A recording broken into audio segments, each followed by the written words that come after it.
Well, one story is I was in the kindergarten and we had a system when we were like nice kids. We got a black dot on a board, and if we're not so nice, we got a red dot. And we were very nice. We got a little piece of cloth. And these little pieces of cloth were scarce, were hard to get. They were status symbols. It was like a currency. And then we had a new kindergarten teacher coming in and she gave them out more easily. All of a sudden, you could take as many as you wanted. And then what happened? No one used them anymore. I experienced a true hyperinflation. Switch over to Bitcoin. That's not possible. No one can change the maximum number of 21 million Bitcoin. Got some feedback from the book. One feedback is like some guy gave it to his dad, and his dad, after reading the book, said, I want to put like 10% of my assets into Bitcoin. He's 79 years old.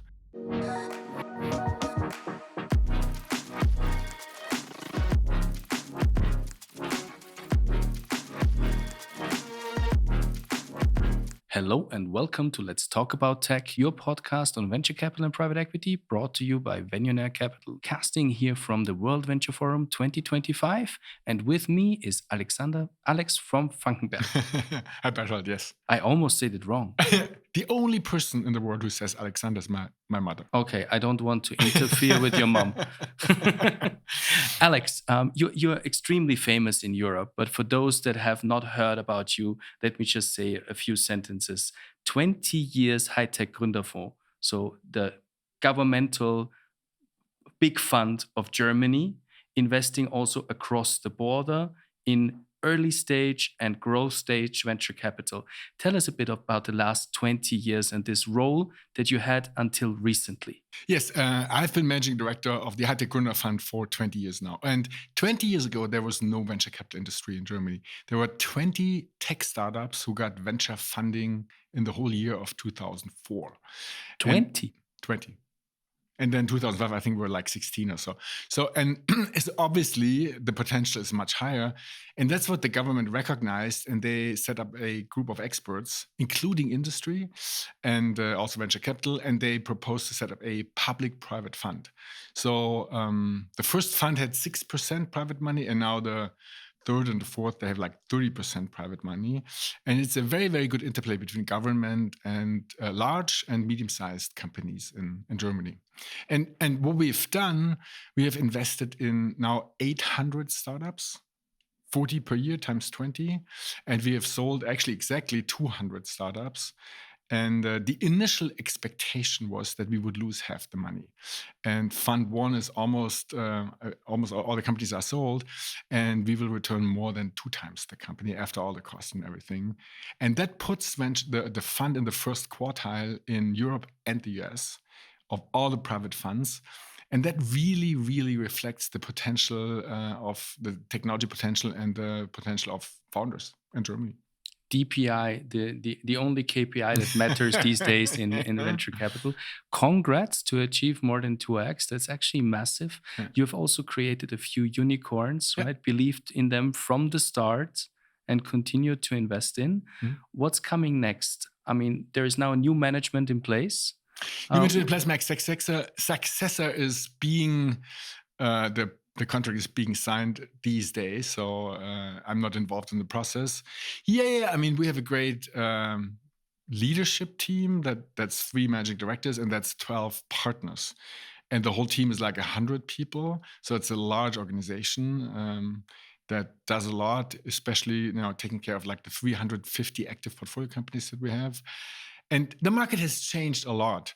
So our mandate also was to be the icebreaker, to make investments, to show other investors it's possible, it works. The companies not only survive, but have great development. You can successfully sell them.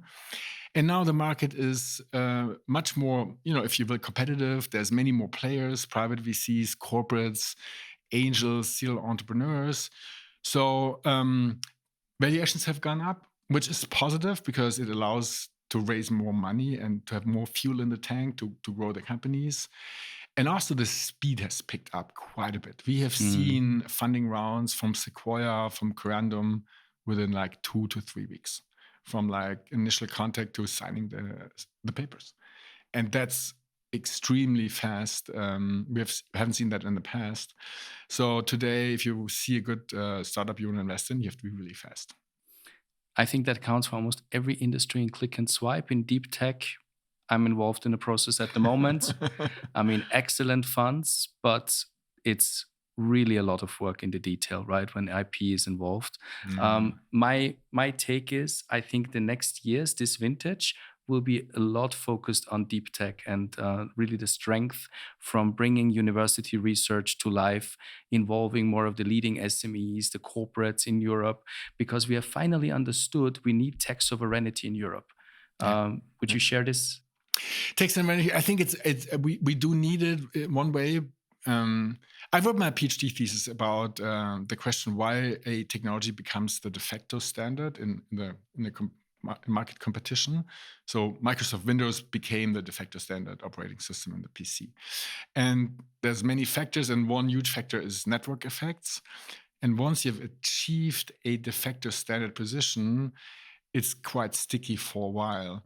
So sovereignty in the old areas, I think it's very hard to change. We will not have a European operating system on the PC or on the mobile phone. I don't think that's possible actually anymore.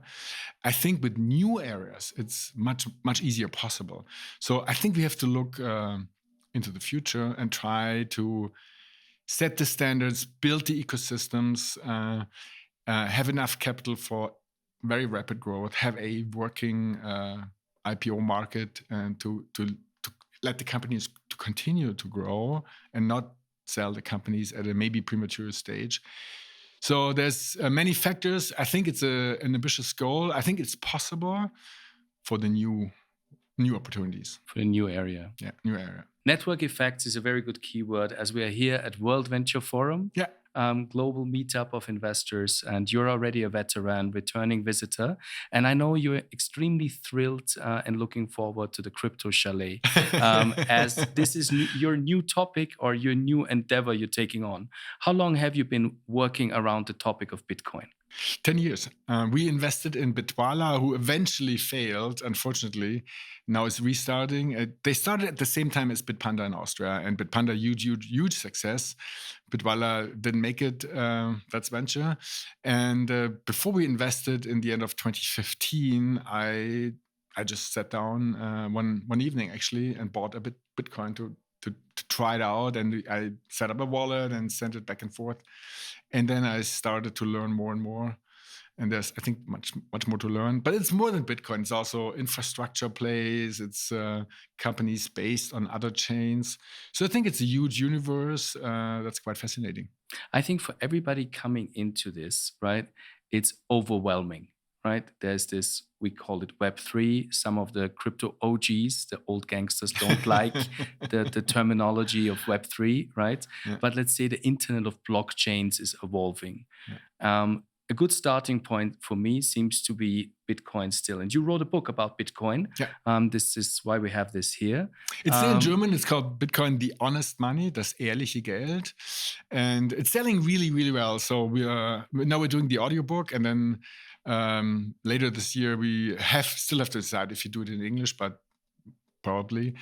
And give us a like if you like to read Alex's book in English. Yeah, of course. So I think Bitcoin is very, very easy to summarize. Bitcoin is limited to 21 million, and no one can change it because it's a decentralized, truly decentralized system technology. No one, no person, no group can, for whatever reason, decide now we're going to do 25 million. So it's 21 million. At the same time, the money is expanding all the time. So since the euro was introduced in 2002, the cash euro, M2 in Europe was growing with like almost 6% per year. And that's nothing new. Even almost 2,000 years ago, the Romans have reduced the gold and silver content of their coins, and then that allowed them to produce more coins to, pay for the soldiers and all kinds of stuff. So I think for a very long time, and very also different government systems, they all tend to debase the currency. And that's how it is. I don't want to judge about that, but Bitcoin is one of the very few assets that truly protects you from that. And it's a very small asset class. It's only 2 billion American trillion. And all the assets combined is like 1,000 trillion. It's like 0.2%. And what we see is a protection from inflation, but also at the same time, very good investment because the asset class is evolving. And we don't know how big it will be, but it could easily be like 100 billion or 200 billion. And that would translate into a long-term Bitcoin price like of 5 to 10 million. Well, Bitcoin often is referred to, simplified by journalists as the digital gold, Yeah. right? But there has been a whole ecosystem around Bitcoin that was established, right? Yes. So, like programmable protocols based on Bitcoin, protocols backed with Bitcoin, or other coins in the mix, right? Where do you see the development going? And is there anything traditional finance is picking up from that industry in your understanding? Yeah, in Switzerland, the banks, quite a few banks have introduced Bitcoin into their offering, into their online banking solutions. So you can easily buy with Swiss banks, Bitcoin as a regular bank customer. In Germany, up to now, no bank is offering this. And so it really shows that we're very, very early stage. There's the first companies are emerging where you can redeem, like you use your Bitcoin, not redeem, but use your Bitcoin as a collateral for credit.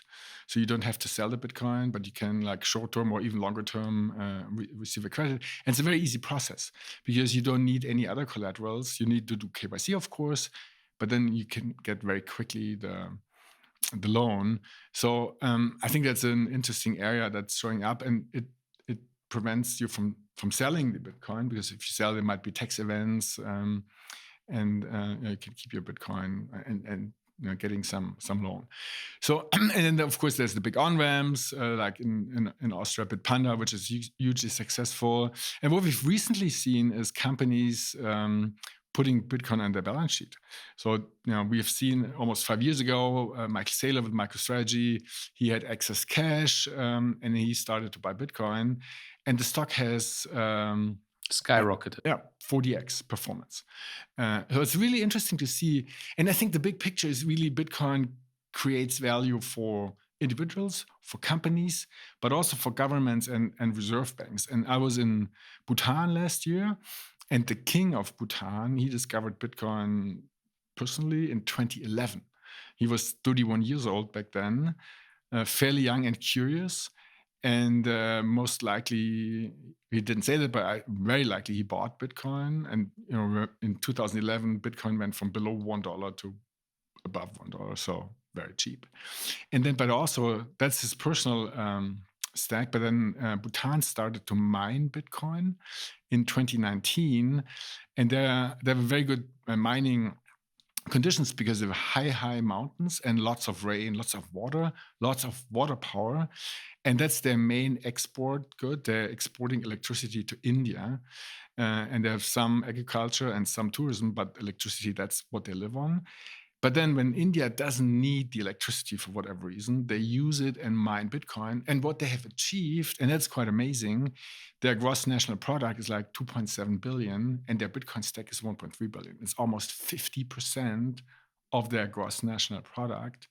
And that's a lot. That's huge. That would translate into 2 billion or trillion American, from a German perspective. That would be all the Bitcoin.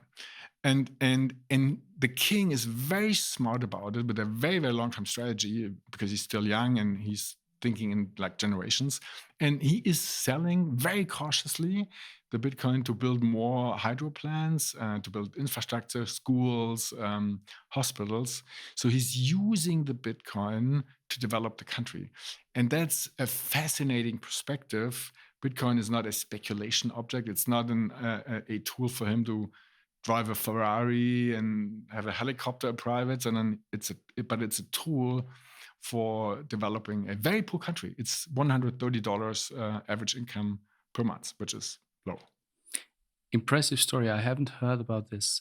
In Europe, we have introduced the MiCA regulation. Yeah. So now basically everybody in traditional finance has legal certainty.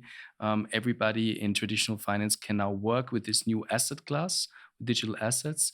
Here at World Venture Forum, we have 21X as one of the sponsors and partners. They are looking to bring more and more securities and commodities, let's say asset-backed digital products, Yeah. right? on their trading infrastructure, right? And they're changing here a lot the way we deal, right? 24/7, you can have liquidity and transact. And what surprised me is that even banks are now working on asset reference tokens. We have to be careful. Stable coins in the MiCA regulation is more referring to algorithmic stable coins, but basically euro as a central bank digital currency. Thanks to MiCA, every bank can issue one, and there is plenty of banks actually working on this. So they're picking this up, while the banking industry in the beginning was rejecting this digital asset class and Bitcoin as it's all fluff and baloney, it will go away, a bit like in former times with the internet, and they were proved wrong. Why do you think there's this change of mind, and what is really coming to reality in your understanding? Stablecoin is going to be very huge. It's going to be huge. It's infrastructure for payment, for also transacting in and out in crypto, but also tokenized other assets.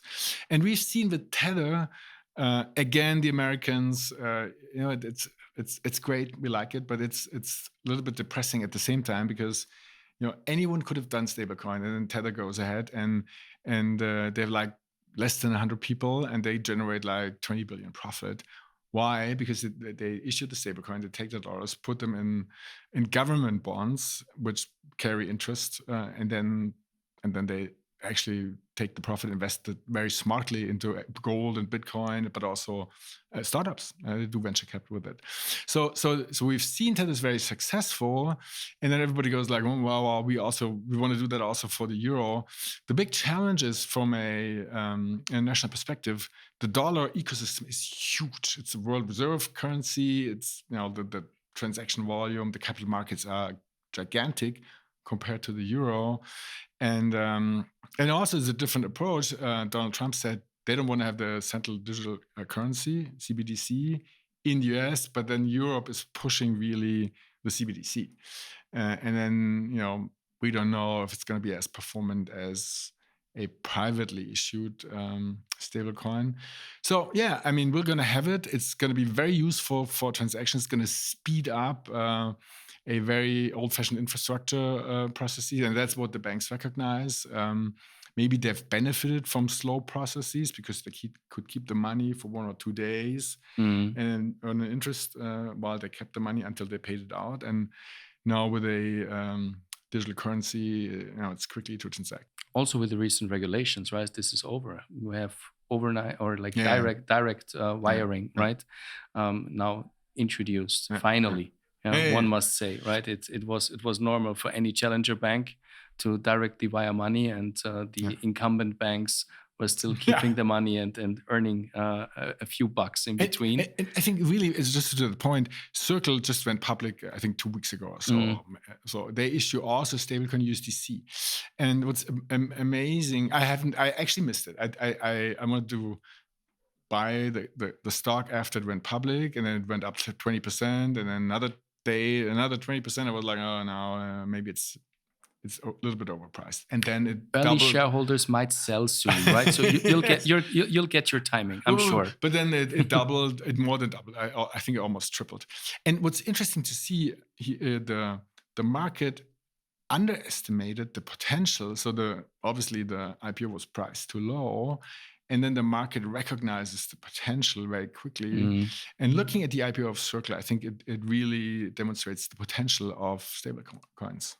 And again, in Europe, we are too slow. We're lacking behind it. I know people are working on European stablecoins. And again, tech sovereignty, stablecoin sovereignty. Another example, we're missing the boat a little bit because we're too slow. I mean, there's obviously also a big opportunity with the geopolitical developments, etc. Dollar weakens. Europe has a chance to rise. So let's hope that the banks pick this up. When I look at your book, who's the target group? who's the target group for this? Is it the starter that has no idea about Bitcoin? Yes. Or is it already those, I would say, that have one or two and want to learn more and dive deeper into the ecosystem? It's clearly the starter.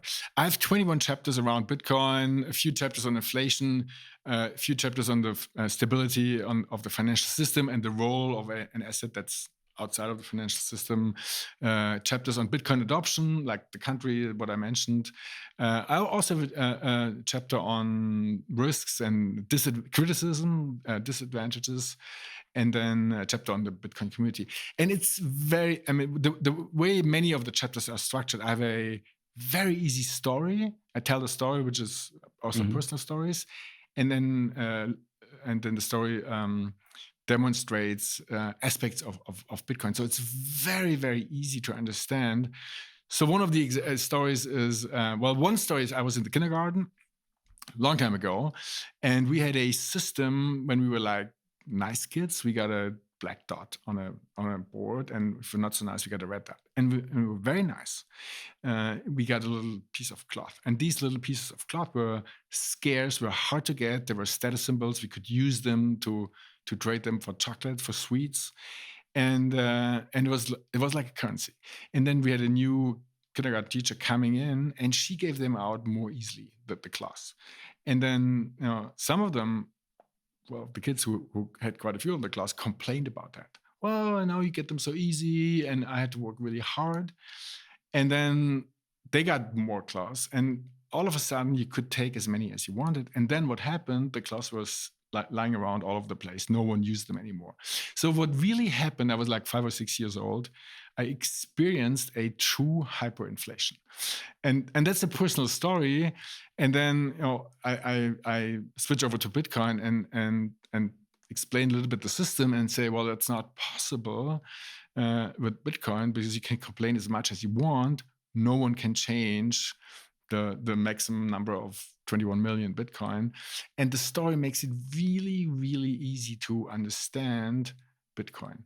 And I've got some feedback from the book, and one feedback is like some guy gave it to his dad, and his dad, after reading the book, said, I want to put like 10% of my assets into Bitcoin.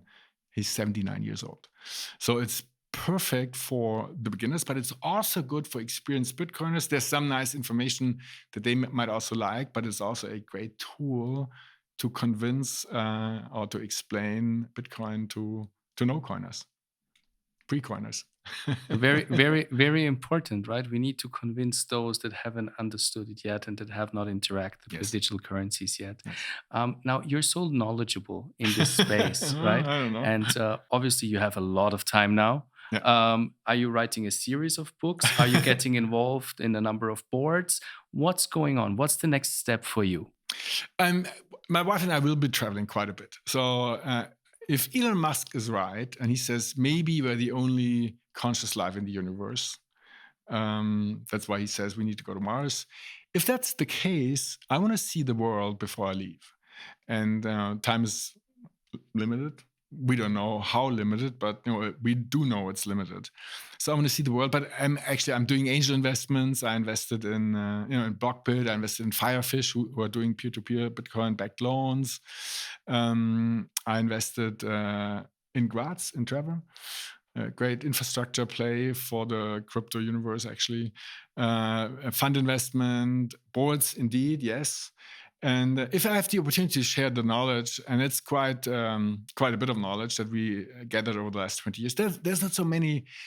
Actually, there's not so many people in the venture industry in Germany who over 20 years made 800 investments and sold 200. Mm-hmm.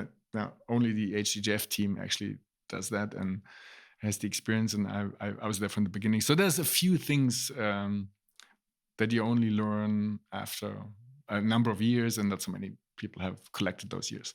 So I'm going to share the knowledge, go to conferences like this one, meet great people, and enjoy life. Yes. That sounds like a fantastic plan, Alex. I count you in for 2026. I count you guys in to join 2026 for this fantastic international conference. Thank you for tuning in. Thank you for joining for this episode. Don't forget to subscribe to our channel and tune in for the next episode. Yeah, Berthold, one more set from my side. you do this conference with so much love, deep from your heart. And I mean, everybody feels so well. And Kitzbühel, with this weather, actually, it's so nice. It's so beautiful. So I think it's a perfect collection of great people, great, surrounding atmosphere, and deep from your heart, a great program. You learn a lot, you make friends. I actually do recommend it. Thank you very much. I have to pass this valuable feedback to all the team that is working really 1 year on making this 1 week conference happen. Thank you very much for the feedback. And once again, thank you guys for tuning in. And if you haven't been convinced before, subscribe to the channel now and tune in for the next episode. Bye, guys. Bye.